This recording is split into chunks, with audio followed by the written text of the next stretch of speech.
नमस्कार दोस्तों। Welcome to fourth episode of posture series. और आज हम बात करेंगे पैटर्न्स ऑफ पोस्चर के बारे में। तो देखिए, पैटर्न्स ऑफ पोस्चर जो है उसको दो पार्ट में बांटा गया है। सबसे पहले गुड और करेक्ट पोस्चर, सेकंड जो है बैड और फॉल्टी पोस्चर। तो ये आप फिगर में देख सकते हैं ऊपर की गुड पोस्चर और बैड पोस्चर किसे कहते हैं और वो कैसा दिखता है। सबसे पहले हम बात करें गुड पोस्चर के बारे में। तो देखिए, गुड पोस्चर वो पोस्चर होता है जिसमें हमें मिनिमम एफर्ट लगे और मैक्सिमम एफिशिएंसी मिले। यानी जो हम काम करना चाहते हैं, जिस चीज़ के लिए वो पोस्चर को मेंटेन किया गया है, क्या वो उस रिक्वायरमेंट की नीड को पूरा कर रहा है। तो अगर वो कर रहा है तो वो गुड पोस्चर है।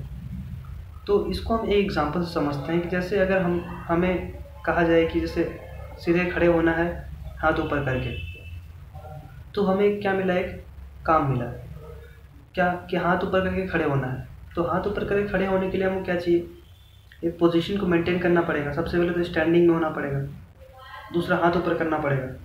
तो इस पोजीशन को मेंटेन करने के लिए अगर हम इसको मेंटेन कर पा रहे हैं और इस पोजीशन में हमारा मिनिमम एफर्ट लग रहा है और मिनिमम एफर्ट लग रहा है और मैक्सिमम एफिशिएंसी मिल रही है, तो ये गुड पोस्चर है।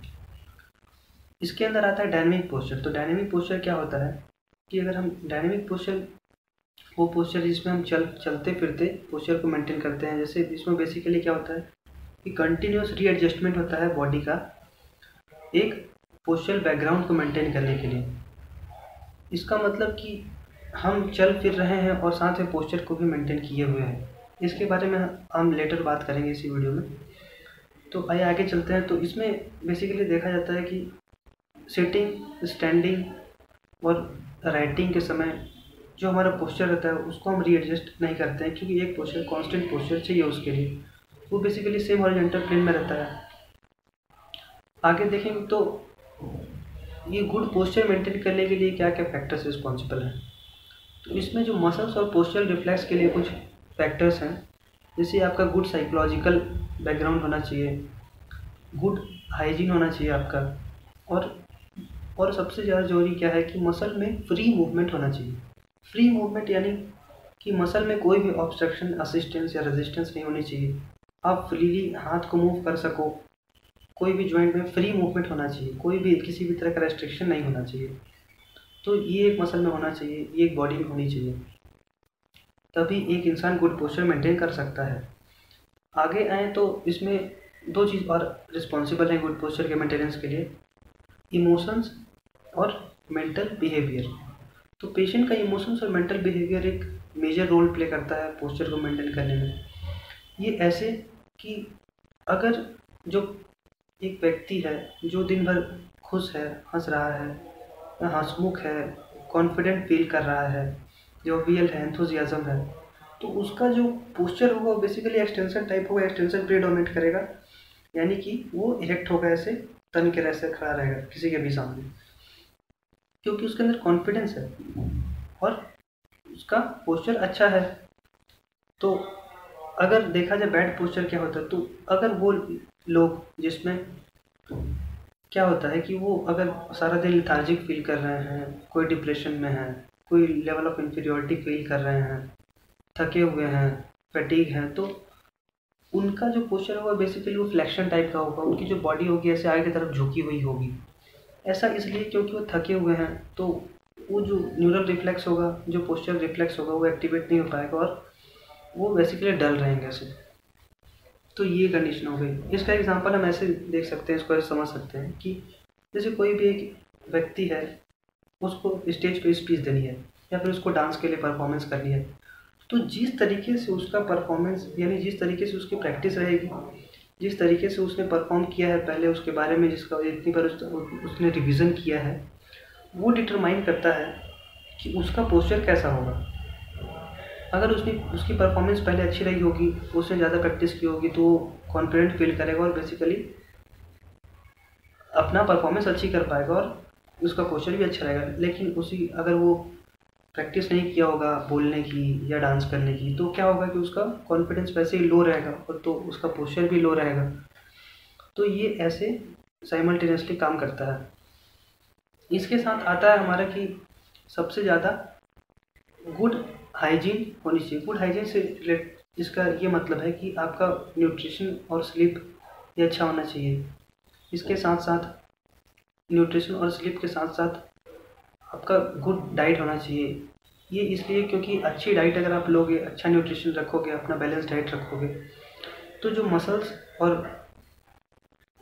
और जो जॉइंट्स हैं वो बेसिकली वीक नहीं होंगे, अच्छे रहेंगे। तो अच्छे रहेंगे तो अच्छा पोस्चर मेंटेन होगा, कोई मसल का इम्बैलेंस नहीं होगा। तो अब आते हैं हम बैड पोस्चर्स के बारे में। तो बैड पोस्चर्स और पुअर पोस्चर क्या होता है? बॉडी का वो पोस्चर जिसमें हमको मैक्सिमम एफर्ट लगाना पड़ रहा है, बहुत ज़्यादा हमारी ताकत लग रही है, मसल की एफर्ट लग रही है, लेकिन एफिशिएंसी नहीं मिल रही है। मतलब हम उस पोजीशन को मेंटेन नहीं कर पा रहे हैं, कर भी पा रहे हैं तो थक जा रहे हैं बहुत जल्दी। तो वो क्या होगा? बेसिकली पुअर पोस्चर होगा। इसको ऐसे समझते हैं कि जैसे कोई भी हमको टास्क दिया गया या कुछ काम दिया गया कि आपको ये पोजीशन मेंटेन करनी है या फिर ये काम करना है, तो इसको हम मेंटेन नहीं कर पा रहे हैं और बॉडी क्या कर रही है? उस पोजीशन को मेंटेन नहीं कर पा रही है। वो बहुत सारे कंडीशंस, रीजंस की वजह से हो सकता है, उसको हम लोग बाद में पढ़ेंगे।